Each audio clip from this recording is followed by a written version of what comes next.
अरे भाई सुन रहे हैं, बहुत ईओ सीओ सब बन रहा है दुनिया में। मतलब भारत के इंजीनियर आईआईटी एनआईटीएन सब कमाल कर रहा है सब जगह पे। अभी अभी तरंग के माध्यम से मुझे एक खबर मिला है कि नील मोहन यार बन गया यूट्यूब का सीईओ। यूट्यूबर बनना लोगों का सपना होता है भाई, उसने यूट्यूब का सीईओ बन गया। गूगल का सुंदर पिचाई बैठा हुआ है ये यार। कुछ बताओ उनके बारे में। देखो यार, ये तो अच्छी बात है कि मतलब नील मोहन ने अपना काम किया भाई साहब। उसकी उम्र कितनी है? 50 साल उम्र है। और बहुत दिन उसने वेट किया इस अचीवमेंट को प्राप्त करने। लोगों को क्या लगता है भाई, सीईओ बन गए 1-2 साल में, मेहनत करके बन गए? भाई मेहनत नहीं, अनुभव यहाँ पे काम आता है। ठीक है। और बहुत खुशी की बात है पूरे भारत के लिए और हम सभी के लिए कि हमारे यहाँ से लोग आगे चल के सीईओ बन रहे हैं। मतलब यूएस की जो बड़ी बड़ी टेक कंपनियाँ हैं उसमें जाके सबसे टॉप पे प्लेस हो रहे हैं। ये हम सब के लिए गर्व की बात है और एक प्रकार का इंस्पिरेशन भी है कि भाई हमारे धरती से लोग इतने अच्छे कर रहे हैं तो हम भी क्यों ना करें। मैं अब नील मोहन सर के बारे में कुछ बताता हूँ। उनका जन्म हुआ था 1973 में और हाई स्कूल इंडिया से ही हुआ था। उसके बाद उसने यूएस चले गए और वहाँ पे फ्लोरिडा में भी वो कुछ दिन रहे थे। स्टैनफोर्ड नाम का एक यूनिवर्सिटी है, वहाँ से उसने बीएस किया इलेक्ट्रिकल इंजीनियरिंग। और उसके कुछ दिन बाद वो चले गए थोड़ा सा जॉब करने एक कंपनी में और फिर वहाँ से आके उसने क्या किया, एमबीए किया।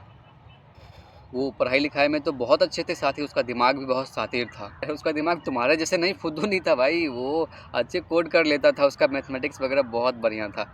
और एक डबल क्लिक नाम से कंपनी थी यूएस के अंदर ही, उसमें उसने बहुत अच्छे पद पर बहुत दिनों तक काम किया।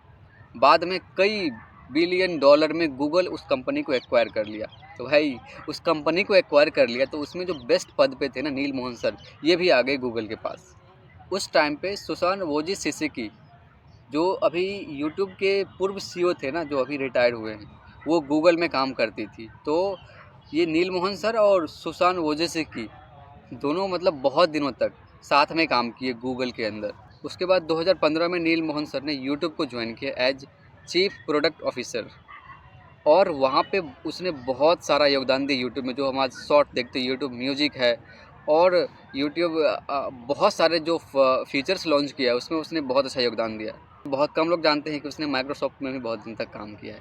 तो बस ये एक बेसिक इन्फॉर्मेशन था कि भारत के लोग विदेश जाके बहुत कमाल मचा रहे हैं। और ये भी मुझे बहुत पसंद आया कि एक और सीईओ हमारे देश से निकले हैं और सबसे बड़ी टेक कंपनी में, दुनिया की जो अभी ये न्यू रेवोल्यूशन चल रहा है ना, उस रेवोल्यूशन को बिगेस्ट रेवोल्यूशन बनाने में भाई भारत के बंदे योगदान दे रहे हैं।